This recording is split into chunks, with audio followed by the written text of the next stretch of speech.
আপনাদের টপিকটা দেখছেন মনে হয়, মুসলিম বঙ্গ স্বপ্ন, সম্ভাবনা ও বাস্তবতা। আমি ইচ্ছা করে এই টপিকটা নিয়েছি যাতে আমি প্রথম শব্দটা একটু ক্লিয়ার করে দিতে পারি, আর বাদ বাকি তো আলহামদুলিল্লাহ আমাদের প্রাজ্ঞ আলোচকগণ আছেন, সারাদিন ব্যাপী আপনাদের সাথে আলোচনা করবেন ইনশাল্লাহ।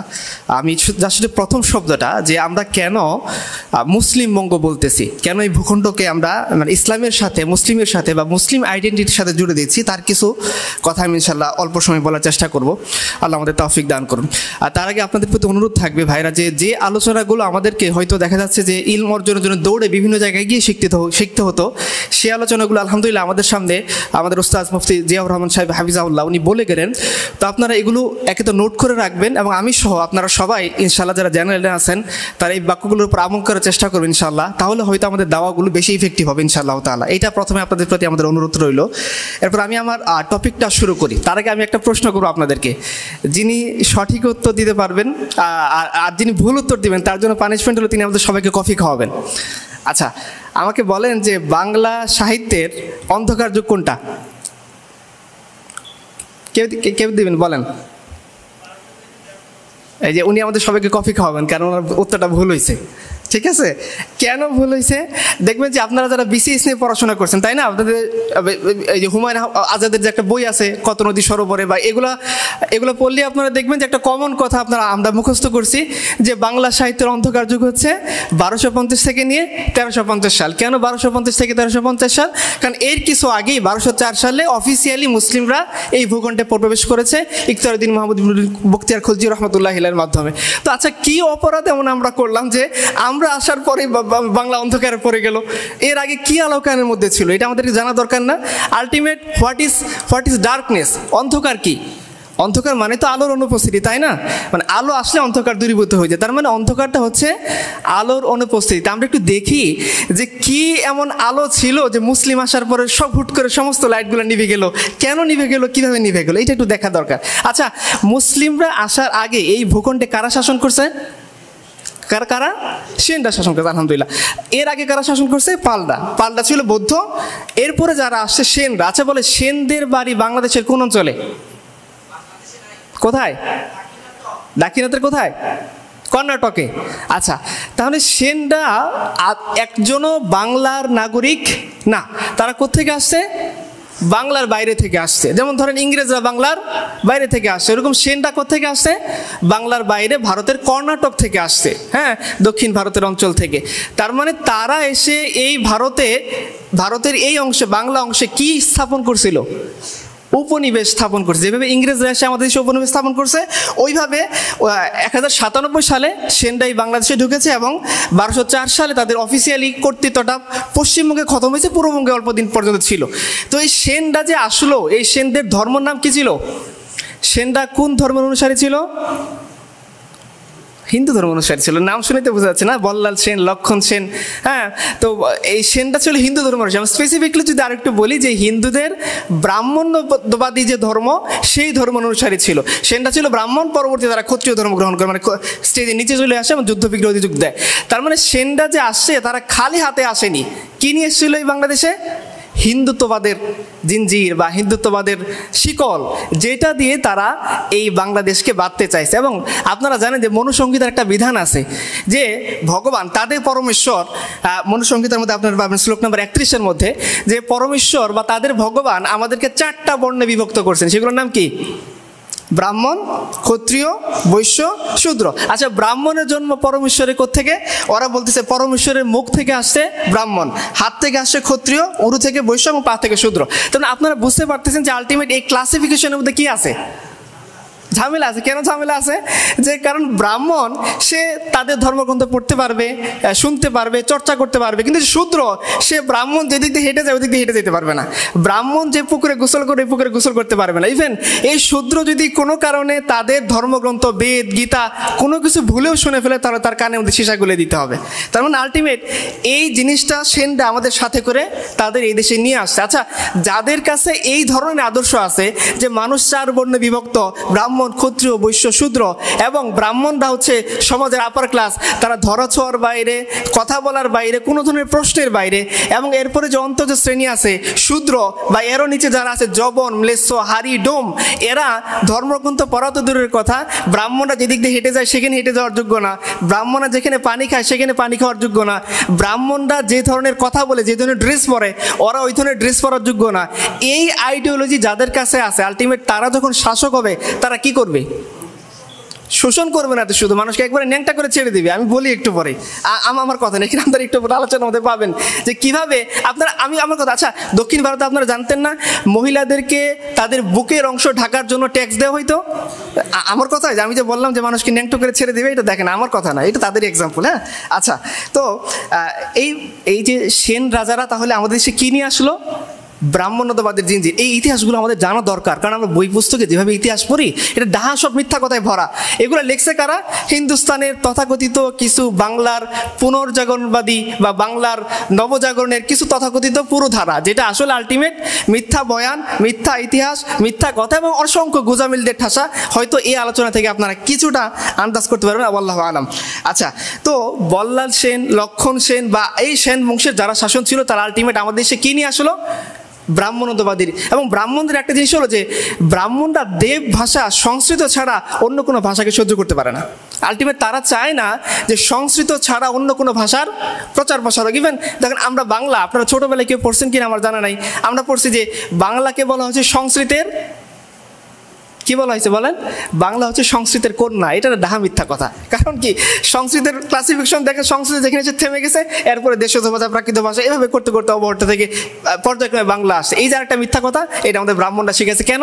তাদের সুপিরিয়রিটি প্রমাণ করার জন্যে, যে বাংলায় যারা কথা বলে আলটিমেট বাংলাটার প্রডিউসার হচ্ছে আমরা। আসলে ডাহা মিথ্যা কথা। বাংলাটা ব্রাহ্মণ্যবাদীর হাতে কীভাবে ধ্বংস হয়েছে ইনশাল্লাহ আমরা সেটাও ইনশাল্লাহ দেখবো।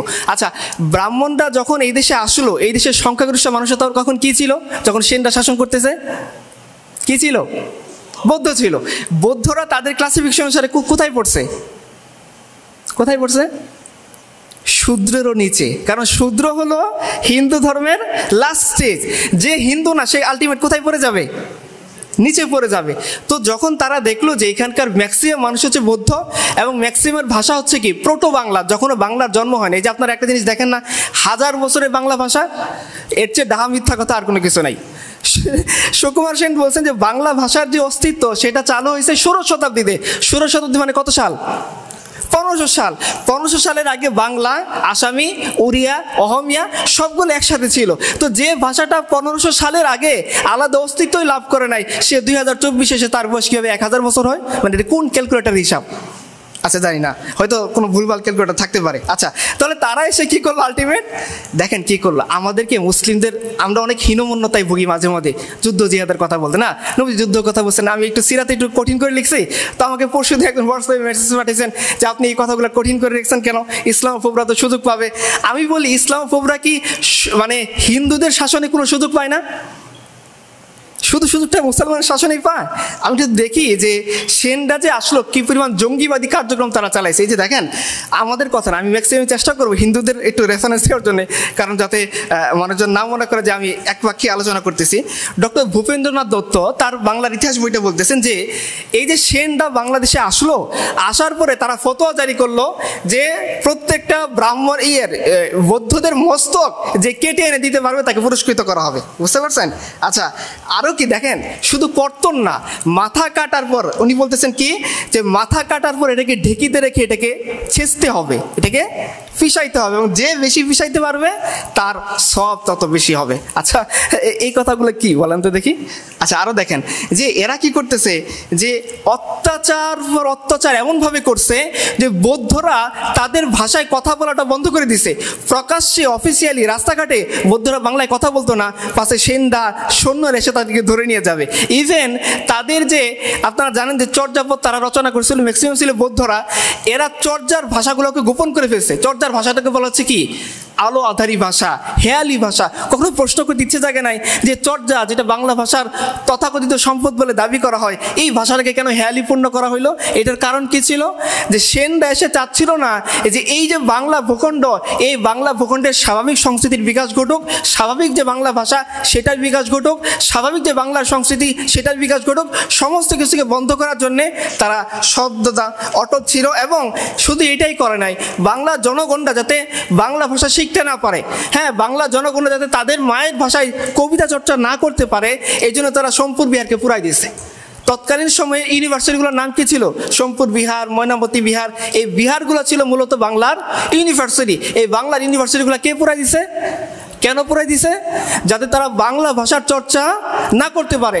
আজকে আপনারা ইতিহাস খুললেই দেখবেন শুধু মুসলমানদের দোষ। মুসলমানরা উর্দু চর্চা করছে, মুসলমানরা ফার্সি চর্চা করছে, মুসলমানরা বাংলার কোনো গুরুত্ব দেয় নাই। এই কথাগুলো কোথাও দেখছিলেন যে হিন্দুরা এসে বৌদ্ধদের শিক্ষা প্রতিষ্ঠান পুড়িয়ে দিয়েছে, হিন্দুরা এসে বাংলার ইউনিভার্সিটি ধ্বংস করে দিয়েছে, হিন্দুরা এসে বাংলার জনসাধারণের মুখের ভাষা কেড়ে নিয়েছে? আপনারা পেয়েছেন? আপনারা পাবেন কি? পাকিস্তানিরা, ওরা আমার মুখের ভাষা কাইরা নিতে চায়। কিন্তু যে অরিজিনালি আমার মুখের ভাষা কেড়ে নিল, যে অরিজিনালি বাংলার জনগণকে ঢেকিতে মাথা ছেঁচে ফেললো, তার কোনো বয়ান, তার কোনো কথা, তার কোনো সমালোচনা আপনারা খুঁজে পাবেন না। আচ্ছা, এরপর তারা বাংলার অর্থনৈতিক কী ক্ষতি করলো? আপনারা জানেন ব্রাহ্মণদের একটা নিয়ম হলো, ব্রাহ্মণরা কায়িক শ্রমকে অবজ্ঞার জিনিস মনে করে। ব্রাহ্মণদের ধর্মের কায়িক শ্রম হচ্ছে কি? অপমানজনক কাজ। ব্রাহ্মণরা ভিক্ষা করে খাবে, ব্রাহ্মণদের সন্তান ভিক্ষা করে খাবে, এটা হলো তাদের সম্মানের কাজ। কিন্তু যারা কায়িক শ্রম করবে, এটা তাদের সম্মানের কাজ না। শিবনাথ শাস্ত্রী একটা বিখ্যাত বই আছে জাতিভেদ, এটাকে তিনি ডিটেলসে আলোচনা করছেন। আমার যেহেতু সময় যেহেতু কম, আমি একটু তাড়াতাড়ি চলে যাই। এবং আরও একটা কী ক্ষতি করছে জানেন? যে বাংলার বেশিরভাগ, আমরা নদীমাতৃক দেশ না, এখানে বেশিরভাগই ছিল কি? Export import business. আমরা নদীপথে বিভিন্ন জায়গায় যাইতাম, বিভিন্ন দেশ থেকে সম্পদ এনে এই দেশকে সমৃদ্ধ করতাম, এই দেশের সম্পদ নিয়ে চীনে বা বিভিন্ন জায়গায় বিক্রি করতাম। হিন্দুদের ধর্ম অনুসারে সমুদ্র যাত্রা হচ্ছে মহাপাপ। যে সমুদ্র যাত্রা করবে সে সমাজ থেকে বিচ্যুত হয়ে যাবে। তাহলে যে বাংলার যে ইন্টারন্যাশনাল বাণিজ্য, এটাকে কারা বন্ধ করেছিল? সেনরা, হিন্দুরা, ব্রাহ্মণত্ববাদীরা। আচ্ছা, আর দেশি ভাষার অত্যাচারের কথা তো আমি বললাম। ইভেন দেখেন, যখন মানুষ এরপরেও গোপনে গোপনে দেশি ভাষার চর্চা করতেছিল, নিজেদের মধ্যে কথা বলতেছিল, যে আমরা চীনের ঘটনা পড়ি না, যে একসময় রাশিয়াতে মানে মুসলমানদের কোরআন চর্চাকে নিষিদ্ধ করে দিয়েছিল, তখন মানুষ ওই যে মাটি খুঁড়ে গর্ত করে এখানে কোরআন হিফজ করতেছিল। এরকম অন্তত কিছু শ্রেণীর মানুষজন তখনও মানে গোপনে গোপনে বাংলা চর্চা করতেছিল। এই মুহূর্তে পণ্ডিতরা ফতোয়া জারি করলো কি? অষ্টাদশ পুরাণানি রামস্য চরিতানি চ ভাষায়ং মানবশ্রুত রৌরবং দরকং প্রচলিত। বলতেছে দেখো, এরপরেও যদি কেউ বাংলা ভাষা চর্চা করো, তাহলে সবাইকে ধরে ধরে রৌরবং নরকে ফেলে দেওয়া হবে। আমরা জাহান্নামে হাবিয়া দুজকে বলি না, ওদের হাবিয়া দুজকে যাইতে হবে কিসের জন্যে? যদি কেউ বাংলা ভাষা চর্চা করে। তো বাংলা ভাষার অন্ধকার যে খুঁজে পাওয়া যাচ্ছে? আচ্ছা, একটু পরে আপনারাই বলবেন। এমন অত্যাচার তারা করলো যে তোমার বাংলা ভাষার যে শেষ নিদর্শন, সেইটা হরপ্রসাদ শাস্ত্রী কোত্থেকে আবিষ্কার করছিলেন? কোথায়? আচ্ছা, বাংলা ভাষার সম্পদ সে বাংলা, বিহার, উড়িষ্যা না থেকে নেপালে চলে গেলে কেন? কারণ আছে না? এই কারণটাই ছিল, এটাই হলো সেনদের অত্যাচারের কারণ, যেটা সতীন্দ্রমোহন চট্টোপাধ্যায় তার বইতে বলেছেন যে এমনভাবে তারা ব্রাহ্মণ্যবাদীরা বাংলার লোকাল জনগণের উপর অত্যাচার শুরু করলো যে যারা সাহিত্য রচনা করলো তাদের হাত কেটে দিবে, যারা বাংলায় কথা বলবে তাদের মুখ কেটে দিবে, যারা বাংলায় চর্চা করবে তাদেরকে ঢেকিতে ছেঁচে ফেলবে।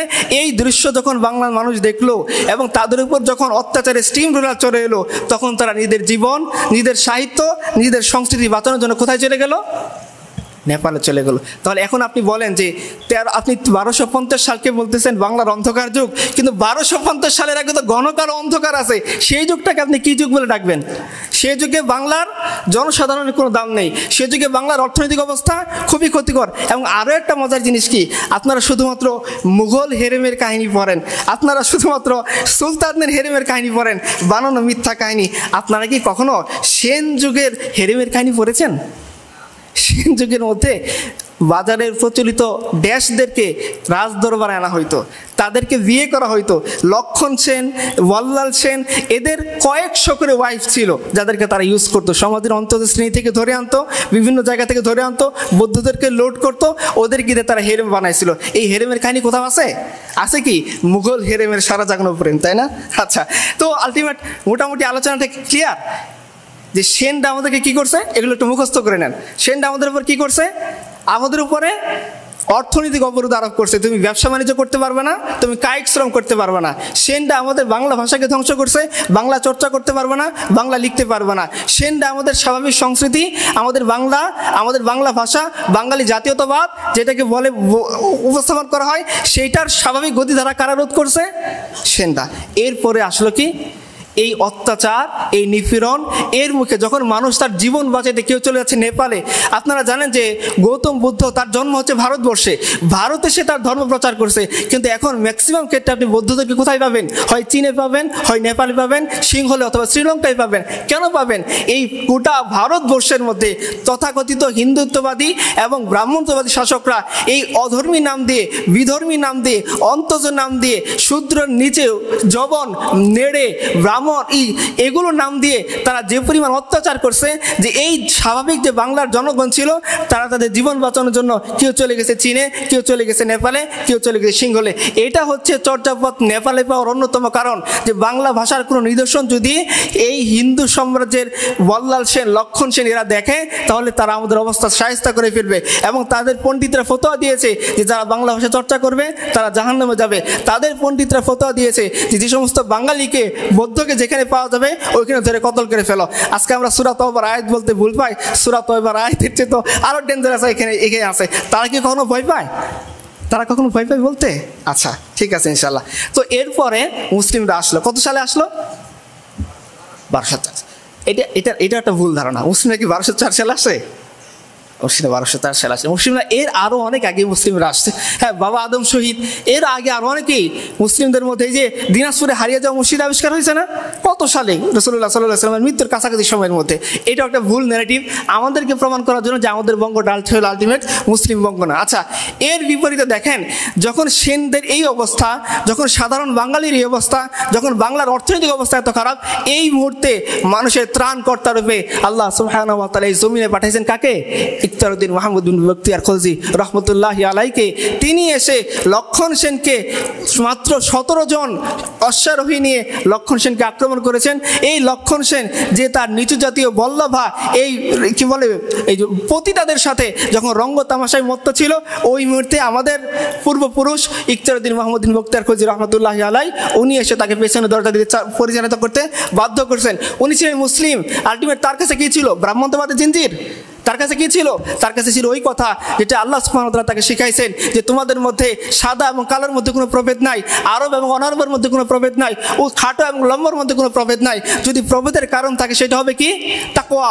তো মুসলিমরা কখনো এইভাবে সমাজকে নির্মাণ করে না যে আল্লাহ সুবহানাহু ওয়া তাআলা কারো বিশেষ অংশ দিয়ে কাউকে নির্মাণ করছেন, যার কারণে সে বিশেষ সম্মান পাবে, আর সমাজের অন্তত শ্রেণীরা একেবারে নিচে থাকবে। তারা কোরআন পড়তে পারবে না, সুন্নাহ পড়তে পারবে না, জ্ঞান চর্চা করতে পারবে না, মাতৃভাষা পড়তে পারবে না। ইসলামে এই ধরনের কোনো রুলস রেগুলেশন ছিল না। তো ইখতিয়ারউদ্দিন মাহমুদ বিন বখতিয়ার খলজি এবং তার পরবর্তী যত মুসলিম শাসকরা এসেছেন, তাদের মধ্যে তারা জালিম হতে পারে, তারা খারাপ হতে পারে, তাদের ব্যক্তিগত চরিত্র অনেক নিচু হতে পারে, কিন্তু তারা কেউ লেডি ফেরাউনের মতো এতটা খারাপ ছিলেন না। আর তার ইতিহাস পড়ে দেখেন, ডক্টর আব্দুল আলিমের লেখা বা অন্য কারো ইতিহাস পড়েন, ওয়াল্লাহি ফাওয়াল্লাহি একটা ওই লেডি ফেরাউনের মতো ছিল না, একটা আমাদের দেশের সমসাময়িক শাসকদের মতো ছিল না, এর চেয়ে ঢের ভালো ছিল। একটা ঘটনা বলি, সুলতান গিয়াসউদ্দিন আজম শাহ রহমতুল্লাহি আলাই, উনি একবার শিকারে গেছেন। তো শিকারে গিয়ে এক বৃদ্ধার নাতিকে তিনি ভুলবশত হত্যা করে ফেলেছেন, শিকারে তীর লেগে হত্যা হয়ে গেছে। এই বৃদ্ধা সে কাজীর কোর্টে মামলা দায়ের করছে। কার নামে মামলা দায়ের করছে?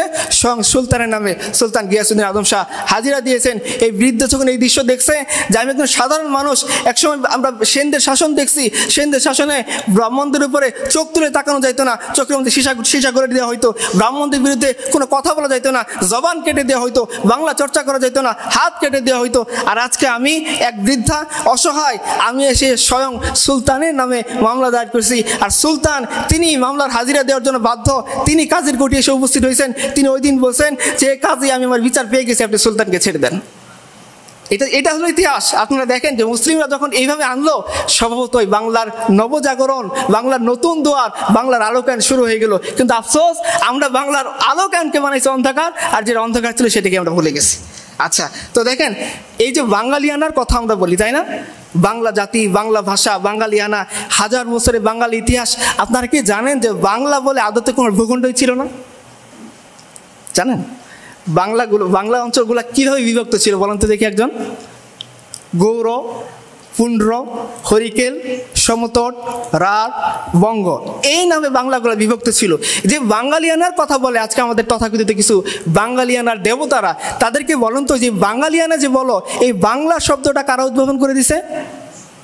মুসলমানদের আগে আমি বললাম বাংলা বলে কোনো শব্দই আপনি খুঁজে পাবেন না। যখন পর্যন্ত সেন শাসন চলতেছে স্টিল নাও, তখনও তারা গৌড়ের শাসক, গৌড়েশ্বর, রাঢ়ের শাসক, বঙ্গের শাসক, সমতটের শাসক, হরিকেলের শাসক। কোথাও আপনি বাংলাদেশ, কোথাও বাংলা শব্দটা খুঁজে পাবেন না। তো বাংলা, বাংলাদেশ কোথেকে উৎপন্ন হইল? সে দেখেন, বাংলা, বাংলাদেশ, বাঙালিয়ানা, এগুলোর একটা সূত্রপাত কখনো আমাদের কথা না। আমি এখানে আমার আছে, কেউ যদি চান আমি শীত দিয়ে দিতে পারবো ইনশাল্লাহ।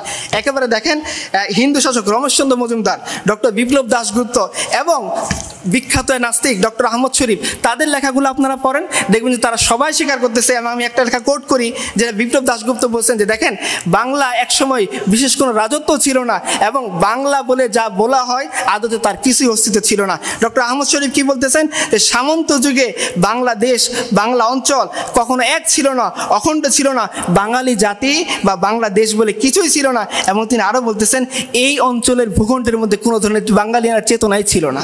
আচ্ছা, তাহলে এই যে চেতনা, এটা কাদের মাধ্যমে উদ্ভব হয়? আরে ভাই, যখন আমি লিখতে পারতেছি না তখন আমার চেতনা থাকবে? যখন আমি বাংলায় কথা বলতে পারছি না তখন আমার চেতনা থাকবে? যখন আমি বাংলায় ভাষা চর্চা করতে গেলে আমাকে জেলে পুরে দেওয়া হয়, আমাকে ঢেকিতে করে ছেঁচে ফেলা হয়, তখন আমার চেতনা থাকবে? কখন থাকবে চেতনা? যখন আমি ফ্রিকোয়েন্টলি বাংলাকে চর্চা করতে পারবো। এই চর্চার পথ কারা সুগম করে দিছে? মুসলমানরা এসে। কারণ আপনারা একটা জিনিস পড়েন না, যে এই যে কি হলো, মুসলিমরা শুধুমাত্র ফার্সি চর্চা করছে, মুসলিমরা শুধুমাত্র উর্দু চর্চা করছে, একটা না, ডা মিথ্যা কথা। মধ্যযুগের সমস্ত বড় বড় কবিদের খুঁজে দেখেন, কারা কারা পাবেন আপনি? আব্দুল হাকিম, জঙ্গনামা, সয়ফুল মুলুক, তারপরে আপনি পাবেন এই যে কি ইউসুফ জুলেখা, এগুলো কারা দেখছে? তাহলে মুসলমানরা যদি বাংলা ভাষা চর্চায় বাধা দিতে, এই চর্চাগুলো কারা করছে? এবং সুলতান গিয়াসউদ্দিন আজম শাহ, তিনি এসে বাঙালি জাতিসত্তার বিকাশ ঘটাইছেন। তিনি সর্বপ্রথম যে শাসক, যিনি পুন্ড্র, গৌড়, রাঢ়, বঙ্গ, হরিকেল, সমতট, এগুলো সব কিছু একত্র করে কি বানাইছেন? ইউনাইটেড বেঙ্গল বানাইছেন। তাকে বলা হইতেছে কি? শাহী বাঙ্গালা। তার লোক লস্করকে বলা হয়েছে লস্করি বাঙ্গালা। তার পাইক পেয়াদাকে পরিচয় দিয়েছে বাংলার পাইক পেয়াদা। তাকে বলতেছে বাংলার সুলতান। তো এই যে বাংলা, এই যে বাঙালিয়ানা, এই যে বাংলা ভূখণ্ড, এটা একত্রিত হলো কার আমলে? কে বাংলাকে নাম দিল বাংলা? সুলতান হাজী শামসুদ্দিন ইলিয়াস শাহ। এবং তার মাধ্যমে ইলিয়াস শাহী বংশের সূত্রপাত হলো। ইলিয়াস শাহ হচ্ছে বাংলার প্রথম বাংলাকে একত্রিত কর্তা, যিনি বাংলাকে, বাংলা ইউনিটিকে এক জায়গায় এনেছেন এবং বাংলাকে, বাঙালি জাতিসত্তার বিকাশকে তিনি সহযোগিতা করেছেন। এবং এই কথাগুলো আমার না, অধ্যাপক প্রভাত কুমার মুখোপাধ্যায় এবং বিপ্লব দাশগুপ্তের লেখাগুলোতে আপনারা পেয়ে যাবেন। আমি জাস্ট একটু স্কিপ করে তাড়াতাড়ি চলে যাচ্ছি। এবং সুলতানরা আসার পরে কি হয়েছে? সুলতানরা আসার পরে যে বাংলা ভাষা চর্চাকে হিন্দুরা বন্ধ করে রাখছিল রাজকীয়ভাবে, সুলতানরা টাকা দিচ্ছেন, তোমরা লেখো। সুলতানদের সময়ে কৃত্তিবাসের রামায়ণ কে অনুবাদ করার জন্য টাকা দিচ্ছে? সুলতানরা। মহাভারত অনুবাদ করার জন্য কে টাকা দিচ্ছে? সুলতানরা। স্টিল নাও, যখন সুলতানরা বাংলাদেশে প্রবেশ করছে 1500 শতক 1600 শতক, তখন হিন্দুরা কি প্রথা দিচ্ছে জানেন? কৃত্তিবেশে, কাশী দেশে, বামন ঘেসে, এই 3 সর্বনেশে। বলতেছে দেখো, এখনো বলতেছে স্পষ্ট করে, কেউ যদি কৃত্তি ভাষায় লেখা রামায়ণ, কাশিরাম দাসে দেখা মহাভারত পড়ো, তাহলে তার জাত পড়ে যাবে, সে নষ্ট হয়ে যাবে। তাহলে বাংলা ভাষার গতি, বাঙালিয়ান গতিকে বারবার কারা রুদ্ধ করছে, আর এটিকে কারা খুলে দিছে? এবং আপনারা জানেন যে বাংলা ভাষা চর্চার ক্ষেত্রে মুসলিমরা এমন অবদান রাখছে যে মুসলিমদের যুগে নাপিত মধুসূদন, হ্যাঁ, গোয়ালা যে দুধ বিক্রি করে, রামনারায়ণ, ধোপা, ভাগ্যমন্ত ভূপতি, এরা এক একজন কবির পর্যায়ে উত্তীর্ণ হয়ে গিয়েছে। এবং ইতিহাসের মধ্যে আরও পাওয়া যাচ্ছে যে নিম্নবর্গের ডোম, হারি, তারপর হইতেছে যে অন্তত শ্রেণীর যে মহিলা, যেমন তার নাম হলো ফুল্লরাম বিপলা, রাজদেবী, রমণী ইত্যাদি, এই নিচু শ্রেণীর মানুষটা এত বেশি জ্ঞান অর্জন করছে বাংলা ভাষায় যে তারা বাংলায় লিখতে পারতো, বাংলায় বলতে পারতো, বাংলা কবিতা পড়তে পারতো। তাহলে বাংলা ভাষা, বাঙালিয়ানা বা বাঙালি জাতিসত্তার এটার বিকাশ কার মাধ্যমে ঘটছে? মুসলিমদের আমলে। এবং শুধু এইটুকুই না, যে মুসলিমরা আসার পরে তারা তো, মুসলিমরা বাইবন্ড হচ্ছে বাণিজ্যিক জাতি, হ্যাঁ, বিজনেস করে তারা অভ্যস্ত। এবং আপনারা জানেন যে বিশেষ করে আরব টেরিটরি যারা থাকতেন, তাদের জীবিকার মাধ্যমে ছিল কি? এবং ভারতবর্ষ যখন সমুদ্রযাত্রাকে নিষিদ্ধ করে দিয়েছিল, তখন এই মুসলিমরা এসে কী করছে, এই সমুদ্রযাত্রাকে উদ্বুদ্ধ করছে, এটাকে ইন্টারন্যাশনাল পর্যায়ে নিয়ে গেছে। এবং মুসলিমদের সময়ে তাদের আন্তর্জাতিক স্বীকৃতি এত বেশি ছিল, চীনের সাথে সিল্ক রোড ছিল, হ্যাঁ, আরব বিশ্বের বিভিন্ন আরবদের সাথে, ইয়েমেনের সাথে বাংলার বাণিজ্যিক ব্যবস্থাপনা হয়েছে। তাহলে বাংলার সমৃদ্ধির জন্য কারা চেষ্টা করছেন? মুসলিম সুলতান চেষ্টা করছেন। এবং দেখেন, আমি কয়েকজন কথা বলি, এই যে বিদেশি পরিচালক বা বিদেশি ভ্রমণকারী কথা, যারা 1338 সালে ইবনে বতুতা এই দেশে আসছেন, 1409 সালে মা হুয়ান এই দেশের মধ্যে আসছেন, 1415 সালে হু হিয়েন এই দেশের মধ্যে আসছেন, ইতালিক নাগরিক ভার্থেমা তিনি 1508 সালে এই দেশে আসছেন, পর্তুগিজ নাগরিক দুয়ার্তে বারবোসা তিনি 1516 সালে এই দেশে আসছেন, ফ্রান্সিস বার্নিয়ার তিনি 1666 সালে এই দেশে আসছেন। সবার বর্ণনা হচ্ছে, তারা বলতেছেন কি যে বাংলার আমরা যখন আসলাম তখন দেখলাম বাংলার অগাধ প্রাচুর্য, এবং তিনি বলতেছেন যে বাংলার যে আকাশ সেটা মনে স্বর্গের আকাশের মতো, পৃথিবী এখানে তার সমস্ত ঐশ্বর্যকে ছড়িয়ে দিয়েছে।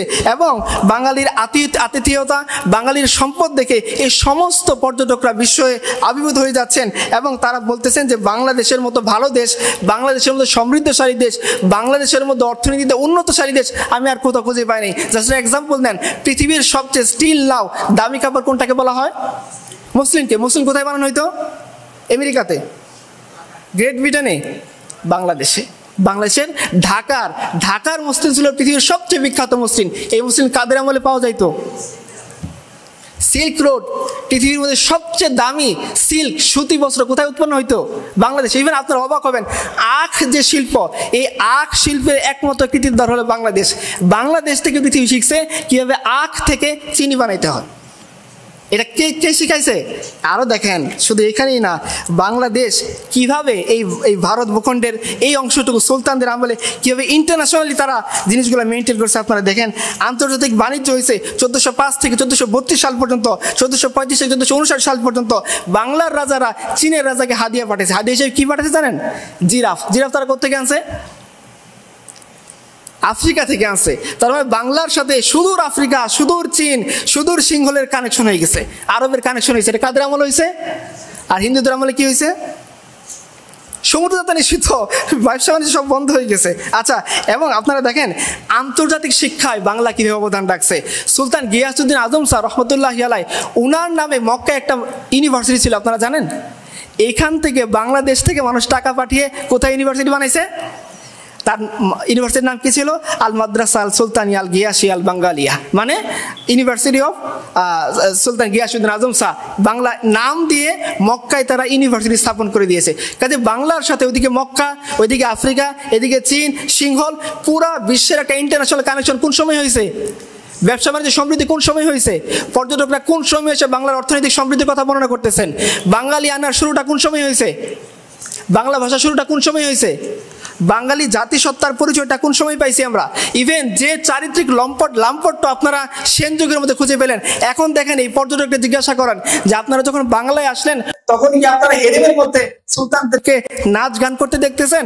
তখন কি আপনি দেখতেছেন যে ব্রাহ্মণ একটা বুদ্ধ, সে 90 বছর বয়সে, 80 বছর বয়সে 5-6 বছরের একটা মেয়েকে বিয়ে করতেছে? তখন কি আপনি দেখতেছেন যে একজন ব্রাহ্মণ সে 70 জন 80 জন উপপত্নী রেখে মারা যাচ্ছে? তখন কি আপনি দেখতেছেন যে একজন নারী তার 2 দিন আগে বিয়ে হয়েছে, 1 দিন আগে বিয়ে হয়েছে, এখন তার স্বামী মারা গেছে, এখন তাকে চিতায় উঠতে স্বামীর সাথে বাধ্য করা হচ্ছে? এই দৃশ্যগুলো কি আপনারা মুসলিম আমলে দেখছেন? তারা বলবে না, একটাও আমরা দেখি নাই। আমরা যখন আসছি তখন পর্যটক হু হিয়েন বলতেছেন যে আমরা এই দেশে যখন আসি, এই দেশের লোকের চেয়ে ধনী আর ভদ্র কোনো দেশের মানুষ ছিল না। এই দেশের লোকেরা ছিল উদার। এবং তারা বলতেছেন যারা এত কথা পরায়ণ, যদি কোনো কথা দেয় সে ওয়াদার খেলাফ করে না, চাই সে 100 পাউন্ড তার নষ্ট হোক, চাই 200 পাউন্ড নষ্ট হোক, কিন্তু যদি কোনো লোক এই দেশের লোক কথা দেয় তাহলে সারা কথা থেকে রক্ষা করে। ইলিয়াস শাহ বলে বাংলায় আসেন মাহওয়ান, তিনি বলতেছেন এই দেশের লোকের চালচলন শুদ্ধ, এরা খুব পরিষ্কার পরিচ্ছন্ন, সকলের ভাষা বাংলা। তারপরে শু ইউ চু সিও লু, তিনি আসেন চীন থেকে। তিনি এসে বলতেছেন দেখেন এদেশের নিয়মকানুন খুব উদার, এদেশের লোকেরা সংস্কৃতিবান ও সৎ, তাই ব্যবসা করতে গেলে জিনিসপত্রের দাম নিয়ে তারা বেশি মাথা ঘামায় না এবং আমাদেরকে খুব সহজে এদেশে ব্যবসা বাণিজ্য করার সুযোগ করে দেয়। তাহলে যে বাংলার যে চারিত্রিক পরিশুদ্ধি, এটা কাদের জামানায় ঘটছে? বাংলার সমৃদ্ধি কাদের জামানায় ঘটছে? বাংলা ভাষাকে তারা কি উচ্চতায় নিয়ে গেছে আপনারা দেখবেন যে শুধুমাত্র মুসলমানরা না, কবি যশোরাজ খাঁ তার আমলে তিনি হুসেন শাহকে বলতেছেন কি, হুসেন শাহ হচ্ছে পুরো জগতের ভূষণ, জগতের সৌন্দর্য। কেন? কারণ হুসেন শাহ টাকা দিয়ে বাংলা চর্চাকে উৎসাহিত করতেছেন। বিদ্যাপতি সুলতান গিয়াসউদ্দিন আজম শাহকে বলতেছেন যে গিয়াসউদ্দিন আজম শাহ হচ্ছেন গৌড়ের রত্ন, কারণ তিনি বাংলা ভাষা চর্চাকে সহজ করে দিয়েছেন। কবি পরমেশ্বর তিনি হুসেন শাহকে বলতেছেন হুসেন শাহ হলো কৃষ্ণের অবতার তাদের ধর্মমতে, কারণ হুসেন শাহ এসে বাংলার চর্চাকে সহজ করার জন্য রাষ্ট্রীয়ভাবে টাকা দিচ্ছে। বিজয় গুপ্ত সুলতান হুসেন শাহকে বাংলার নৃপতি বলে উল্লেখ করতেছেন। তারপরে মালাধার বসু শামসুদ্দিন ইউসুফ শাহকে গুণরাজ বলে উপাধি দিচ্ছেন। এই যে প্রত্যেকটা কবিরা স্বীকার করতেছে যে বাংলা ভাষা একটা সময় স্তব্ধ ছিল, চর্চা করা যাইতো না, কথা বলা যাইতো না, এই বাংলা ভাষার দুয়ারকে কারা উন্মুক্ত করে দিয়েছে? মুসলমান। এরপরও যদি আপনারা হীনমন্যতায় ভোগেন যে বাংলা, বাঙালিয়ানা, বাংলার জমিন অন্যদের, এটা আপনাদের ব্যাপার, আমরা ছেড়ে দিতে পারতেছি না বলে খুবই দুঃখিত। যে মুসলমানরা আসার পর শুধু সাহিত্যের একটা দিক না, শুধু কবিতা না, আপনারা জানেন মঙ্গল কাব্য, নাচ সাহিত্য, রোমান্টিক সাহিত্য, ধর্মীয় সাহিত্য, লোকসাহিত্য, সাহিত্যের বিস্তীর্ণ পরিধি কাদের আমলে খুলে গেছে? মুসলমান। শুধু একটা পরিধি না, একদিকে অনুবাদ, একদিকে লোক সাহিত্য, তারপর কি মঙ্গল কাব্য, ধর্মীয় কাব্য, নানাভাবে মুসলমান এই সাহিত্যকে পেট্রোনাইজ করেছে, নিজেরা রাষ্ট্রীয়ভাবে টাকা দিয়েছে। হ্যাঁ, তাদের কেউ কেউ ফার্সি ভাষী ছিল, কিন্তু ফার্সি ভাষী হওয়া সত্ত্বেও তাদের মধ্যে ওই সেনদের মতো কোনো ধরনের আত্মভূমিকা ছিল না। সেনদের কথা ছিল মানুষকে সংস্কৃত চর্চা করতে হবে, সংস্কৃত চর্চার জন্য কেবল টাকা দিতে হবে, কারণ সংস্কৃত হলো দেব ভাষা। মুসলমানরা কখনো এটা মনে করে নাই যে ফার্সি বা উর্দু হলো দেব ভাষা বা আরবি হলো দেবতার ভাষা, এর বাইরে অন্য কোনো ভাষা চর্চা করা, এর বাইরে অন্য কোনো ভাষা সাহিত্য রচনা করা অন্যায় বা গুরুতর পাপ, এই ধরনের কোনো ফতোয়া কি মুসলমানরা দিয়েছে? অথচ আমরা দেখেছি ব্রাহ্মণটা বলেছে যে বাংলা ভাষায় চর্চা করবে, দেশি ভাষায় সাহিত্য রচনা করবে, সে রৌর এবং নরকে যাবে। এখন আপনারাই বলেন যে বাংলা ভাষা, বাঙালিয়ানা, বাংলাদেশ, এটা সূত্রপাত কাদের মাধ্যমে করছে? ইসলামের মাধ্যমে। শুধুমাত্র এটাই না, মুসলমানরা তাদের রাজ দরবারের ফরমানগুলো, দীনেশচন্দ্র সেন দেখছেন যে রাজ দরবারের ফরমানগুলিও বাঙালি এই মুসলমানরা কোন ভাষায় দিত? বাংলা ভাষায় দিত। এবং ইলিয়াস শাহী আমলে যখন মাহওয়ান আসতেছেন তিনি বলতেছেন আমি যখন দরবারে গেলাম ইলিয়াস শাহের ম্যাক্সিমাম লোক দেখছি বাংলা ভাষায় কথা বলে। তার মানে বাঙালিদেরকে সুলতানরা আপন করে নেন নাই। আচ্ছা, এরপরে দেখেন কি বলে, আরেকটা যে অপবাদ আমাদেরকে দেওয়া হয়, যে আমি প্রথমে বললাম যে সুলতানরা শুধুমাত্র ফার্সি ভাষায় রচনা করছে। আপনি বলেন তো ফার্সি ভাষার একটা বিখ্যাত কবিতা বলেন তো যেটা বাংলাদেশ থেকে লেখা হয়েছে? আছে? নাই। ফার্সি ভাষার কোনো বিখ্যাত মৌলিক রচনা বাংলার ভূখণ্ডে হয়নি। তাহলে সুলতানরা যদি বাংলাকে বাদ দিয়ে বা হিন্দুস্তানের ভাষাকে বাদ দিয়ে তাদের মাতৃভাষাকে প্যাট্রোনাইজ করবে, তাহলে কেন আপনি বলেন যে ফার্সি ভাষায় লিখিত মৌলিক কোনো গ্রন্থ নাই? কিন্তু বাংলা ভাষায় লিখিত মৌলিক অনেক গ্রন্থ আছে না, যেগুলো সুলতানের আমলে লেখা হয়েছে। এগুলো কি প্রমাণ করে? এগুলো প্রমাণ করে যে সুলতানরা আসলে যেভাবে বলা হয় যে তারা একমাত্র ফার্সিকেই উপরে নিয়ে গিয়েছেন, বাংলা ভাষার কোনো পেট্রোনাইজ করেন নাই, এই কথাগুলা ডাহা মিথ্যা কথা। এবং ডক্টর ওয়াকিল আহমদ খুব আক্ষেপ নিয়ে বলছেন যে এই ধরনের কথা যারা বলে তারা আসলে মিথ্যুক ছাড়া আর কিছুই নয়। তো এটা আপনারা দেখতে পেলেন যে সুলতানরা এই ভূখণ্ডে থেকে, এই জমিনে থেকে, এই জমিনকে আবাদ করেছেন, এই জমিনের বাংলাভাষী মানুষদের জন্য সাহিত্যের দোয়ার খুলে দিয়েছেন, এই জমিনের সমৃদ্ধির জন্য তারা শুরু থেকে কাজ করেছেন, এই জমিনের মধ্যে তারা এসে ব্যবসা চালু করেছেন, এই জমিনের মধ্যে তারা এসে টাকা দিয়ে বাঙালিদেরকে সাহিত্য রচনা করতে উদ্বুদ্ধ করেছেন। এই জমিনের মধ্যে যখন বাঙালিরা দ্বিধা বিভক্ত ছিল, কিছু বাঙালি চলে গেছে নেপালে, কিছু চলে গেছে চীনে, কিছু চলে গেছে সিংহলে, শ্রীলঙ্কায়, এদেরকে এক করে ইউনাইটেড করার জন্য কারা কাজ করেছেন? এই মুসলিম সুলতানরা কাজ করেছেন। তারা বাংলা ভাষাকে পেট্রোনাইজ করেছেন, তারা বাঙালি জাতিকে এগিয়ে নিয়ে গিয়েছেন। এবং এদের এই দৃশ্য যখন মানুষ দেখছে, দলে দলে মানুষ মুসলমান ইসলাম ধর্ম কবুল করেছে। বৌদ্ধরা যখন দেখতো যে সেনটা আমাদের দেশে আসছে, তাদের কাছে আমরা অন্তজ শ্রেণীর, একেবারে শূদ্র শ্রেণীর, নিচু শ্রেণীর, তাদের দরবার দিয়ে আমরা হেঁটে যেতে পারি না, তাদের সামনে কোনো কথা বলতে পারি না। এরা যখন দেখছে যে সুলতান গিয়াসউদ্দিন আজম শাহকে কাঠগড়ায় দাঁড় করিয়ে দিয়েছে, তারই কোনো প্রজা যে একজন বিধবা, এই দৃশ্য দেখার পর তাদের মধ্যে কী ধরনের পরিণত হবে আপনারা চিন্তা করেন। এই জন্য দলে দলে লোকজন মুসলমানদের এই দৃশ্য দেখে তারা কি করছেন? ইসলাম ধর্মে আসছেন এবং ইসলাম কবুল করেছেন। এই ভূখণ্ডকে আবাদ করেছেন মুসলমানরা, এই ভূখণ্ডকে সামনের দিকে এগিয়ে নিয়ে গিয়েছেন মুসলমানরা। এই জন্য দেখবেন স্টিল নাও এই ভূখণ্ডে মুসলমানরাই কি সংখ্যাগরিষ্ঠ। আরেকটা পয়েন্ট আমি ছোটো করে ক্লিয়ার করে আমি আলোচনা শেষ করে দিচ্ছি। আপনারা যে বাংলা বলতে বোঝেন, এখনকার দিনে বাংলার যে কর্তৃত্বটা সেটা কার কাছে চলে গেছে জানেন? পশ্চিমবঙ্গের কাছে। কিন্তু আলটিমেট পশ্চিমবঙ্গে কখনো বাংলা বলাই হইতো না। বাংলা বলতে চিরদিনই বোঝাইতো পূর্ববঙ্গকে। ইভেন 1300 শতাব্দী পর্যন্ত বাংলা বলতে শুধুমাত্র পূর্ববঙ্গকেই বোঝানো হইতো। এখনো দেখেন তো আপনারা যারা চিটাগাং গেছেন, চিটাগাংয়ের মানুষজন আমাদেরকে কি বলে গালি দেয়? কি বলে গালি দেয়? বইঙ্গা বলে গালি দেয়। কেন গালি দেয়? ওই বাঙ্গাল থেকে তারা আমাদেরকে বলতে আমরা হলাম বাঙ্গাল, এই জন্য তারা আমাদের কি বলে গালি দিত? বইঙ্গা বলে গালি দিত। এবং আপনারা লম্বা হিস্ট্রি আমি যাচ্ছি না যে কেন এই বাংলাদেশকে হিন্দুরা আবাদ করেনি, বা হিন্দুরা কেন এই দেশের মানে ভূমিপুত্র না, কেন এই হিন্দুরা এই জমিনের সন্তান না, তার একটা কারণ হলো তাদের ধর্মের বলা হয়েছে যে তোমরা এই পূর্ববঙ্গে কখনো যেও না, পূর্ববঙ্গের আশীর্বাদ গ্রহণ করো না। কারণ নিহাররঞ্জন রায় তার বইতে বলছেন যে পূর্ববঙ্গের লোকদেরকে তারা দস্যু, পুলিন্দ, পুক্কস, আভির, জবন, থস, সূক্ষ্ম কুমারের লোক, এবং বলা হয়েছে যদি এখানে যায় তাকে পবিত্র হওয়ার জন্য ব্রাহ্মণ ডেকে গোসল করতে হবে, মন্ত্র পড়ে তাকে পবিত্র করতে হবে। এই জন্যে এই অঞ্চলকে কেন্দ্র করে মূলত হিন্দুদের কোনো মেগা প্রজেক্ট ছিল না। তাদের ম্যাক্সিমাম প্রজেক্ট ছিল রারকে কেন্দ্র করে, গৌরকে কেন্দ্র করে, যেটাকে আপনারা পশ্চিমবঙ্গ নামে বলতে পারেন। এবং শুধুমাত্র এটাই না, সমুদ্রযাত্রা যখন নিষিদ্ধ ছিল এই দেশের মানুষজনকে তারা মানে যাতে তারা সমুদ্রযাত্রা করতে না পারে এই জন্য বিভিন্ন ধরনের শাস্তি আরোপ করছে। এই দেশের ব্যবসা বাণিজ্য সব কিছুকে ধসিয়ে দিয়েছে, এবং তারা কখনোই এই পূর্ববঙ্গকে আপন করে নেয়নি। যার কারণে ইতালি নাগরিক ভার্তেমা যখন 1508 সালে এই দেশে আসতেছেন, তিনি বলতেছেন আমি যখন পূর্ববঙ্গ সফর করি দেখি পূর্ববঙ্গের অধিকাংশ মানুষই হচ্ছে কি মুসলমান। এবং তিনি আরও বলতেছেন পূর্ববঙ্গের সম্রাটের যে পাইক পেয়াদা এরাও সিংহভাগই মুসলমান। এদের পোশাকের বর্ণনা দিতে গিয়ে তিনি কি বলতেছেন, এরা পাগড়ি পরে, এরা সিল্কের পোশাক গায়ে দেয়, এদের মেয়েরা পর্দা করে অবগুণ্ঠন দিয়ে নিজে থেকে ঢেকে রাখে, এদের মেয়েরা কি বলে স্বর্ণের অলঙ্কার পরে, এদের পুরুষরা সাদা পাগড়ি মাথায় পেঁচায়। এগুলো কাদের সংস্কৃতি ছিল? মুসলমানদের। ইভেন 1881 সালে যখন এই দেশে পরিসংখ্যান করতেছে ইংরেজরা, তারাও অবাক হয়ে গিয়েছে যে কিভাবে এই দেশে মুসলিমরা সংখ্যাগরিষ্ঠ হয়ে গেল। এবং অক্সফোর্ড ইউনিভার্সিটি প্রেসের জার্নাল অফ ইসলামিক স্টাডিজের ভলিউম 23 এবং নাম্বার 2, এখানে তারা বলছে যে চিরকালই এই পূর্ববঙ্গ অধ্যুষিত জনপদের আইডেন্টিটি ছিল মুসলিম আইডেন্টিটি। এবং আপনারা জানেন শেখ মুজিব সাহেবের একটা বই আছে অসমাপ্ত আত্মজীবনী। এই অসমাপ্ত আত্মজীবনী আপনারা দেখছেন যখন 47 সালে দেশ ভাগ হয়েছে, সেটা কিসের ভিত্তিতে ভাগ হয়েছে? কিসের ভিত্তিতে? ইসলামিক মুসলিম আইডেন্টিটির ভিত্তিতে। তখন আমাদের স্লোগান কি ছিল? পাকিস্তান কা মতলব क्या, লা ইলাহা ইল্লাল্লাহ, দাস্তুরে রিয়াসত क्या होगा, মুহাম্মাদুর রাসূলুল্লাহ। মুসলিম আইডেন্টিটির ভিত্তিতে 47 সালে আমাদের কি হচ্ছে? দেশ স্বাধীন হচ্ছে। তার মানে আমি আলোচনা যদি সামারি টানি যে আলটিমেট আমাদেরকে অন্ধকার যুগ বলতে যেটা বোঝানো হয়েছে, আলটিমেট সেটা অন্ধকার যুগ না। অন্ধকার যুগ হচ্ছে সেই যুগ যেটা মুসলমানরা আসার পরে ছিল, এবং মুসলিমরা আসার পরে শুধুমাত্র বাঙালির অন্ধকারই তারা দূরীভূত করেনি। মুসলিমরা আসার পরে তারা বাঙালি জাতিসত্তাকে, বাংলার ভাষাকে, বাংলার সম্পদকে, বাংলা ভূখণ্ডকে তারা আবাদ করেছে। এবং এই বাংলা ভূখণ্ডকে তারা কি বলতেছে? সুলতান শামসুদ্দিন ফিরোজ শাহের আমলে এই বাংলা ভূখণ্ডকে বলা হচ্ছে কি হাদরত বঙ্গ।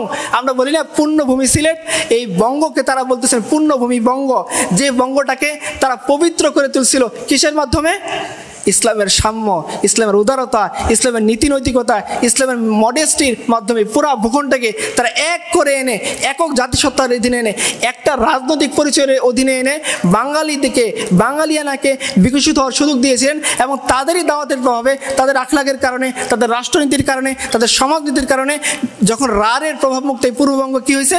দলে দলে বুদ্ধরা ইসলাম কবুল করে এই ভূখণ্ডকে ইসলামের আলোকে রাঙ্গাইছে। অথচ আমাদেরকে আজকে বলা হয় যে আমরা এই ভূখণ্ডের অধিবাসী না, আমরা এই ভূখণ্ডের অন্তজ শ্রেণী, আমরা এই ভূখণ্ডের নিম্ন স্তরের শ্রেণী, এবং এই ভূখণ্ডে নাকি আমাদের কোনো অধিকার নাই। আরে ভাই, কেমন কথা আপনারা বলতেছেন? যে ভূখণ্ডকে আবাদ করলো মুসলমানরা, যে ভূখণ্ডের অর্থনৈতিক সমৃদ্ধি এনে দিল মুসলমানরা, যে বাংলা ভাষার চর্চার দ্বার খুলে দিল মুসলমানরা, যে সাহিত্য চর্চার জন্য প্যাট্রোনাইজ করলো মুসলিম সুলতানরা, আপনারা বলতেছেন যে এই ভূখণ্ড আমাদের না। একজন কবি খুব আক্ষেপ করে বলছিলেন যে জব আহলে চমনকে জরুরত পড়ি, খুন ভি হামনে দি, গর্দনে ভি হামনে কাটवाई, फिर भी कहते हैं आहले चमन, ये चमन हमारा है तुम्हारा नहीं, बात फूलों की होती तो सह लेती है हम, अब तो कांटों पे भी हक हमारा नहीं। বলছে দেখো, যখন জরুরত পড়লো আমরা রক্ত দিলাম, যখন জরুরত পড়লো আমরা টাকা ঢাললাম, যখন জরুরত পড়লো বাংলার সাহিত্যের দোয়ারকে খুলে দিলাম। আর আজকে এই পশ্চিমবঙ্গের হিন্দুয়ানি ব্রাহ্মণত্ববাদী তথাকথিত সুশীলা আমাদেরকে বলে এই জমিন তোমাদের না, এই জমিন আমাদের, এই জমিন তোমরা আবাদ করো নাই, আমরা আবাদ করছি, এই জমিনে বাংলা ভাষা চর্চাকে তোমরা সহজ করো নাই, আমরা সহজ করছি। আরে যদি কাটার কথা হইতো তাহলে মেনে নিতাম, আজ তো পুরো জমিন আমাদের কাছ থেকে কেড়ে নেওয়া হচ্ছে। ইনশাআল্লাহ এই জমিন হাজরত মং, এই জমিনে শাহজালাল এসছেন, এই জমিনে শাহ পরান আসছেন, এবং বাবা আদম শহীদের কথা আপনারা জানেন, তিনি বল্লাল সেনের সাথে যুদ্ধ করে এই জমিনকে পবিত্র করেছেন 1178 সালে। আপনারা হাজী শরীয়তুল্লাহর কথা জানেন, তিনি এই জমিনে ইংরেজদের বিরুদ্ধে যুদ্ধ করে এই জমিনকে পবিত্র করেছেন। শাহজালাল রহমতুল্লাহ কথা জানেন, গৌর গোবিন্দের সাথে যুদ্ধ করে তিনি এই জমিনকে হাজরত মং পূর্ণভূমি বানাইছেন। ইনশাআল্লাহ এই জমির অধিকার আমরা ছাড়বো না, ইনশাআল্লাহ এই জমিনকে আমরা কারো হাতে সুপুর্দ করতে দেব না। এই জন্য দেখবেন আসিফ একটা স্লোগান আছে, এই দিন কার? আমার। এই জমিন কার? দিনও আমার, জমিনও আমার। এবং এই জমিনকে যেমন আমরা ছাড়বো না, এই দিনকেও আমরা ছাড়বো না। আমাদের শাসক যে এই জমিনকে আবাদ করেছেন, ইনশাআল্লাহ এই জমিনকে আমরা আবার কি করব? আবাদ বানাবো। এবং ইকবালের ভাষায় আমরা হয়তো বলতে পারি যে আরজে পাক তেরি হুরমত পে কাঠ মারে হাম হে খু তেরে রাগো মে আব তাক রওয়া হামারা। সবাইকে ধন্যবাদ। আসসালামু আলাইকুম ওয়া রাহমাতুল্লাহ।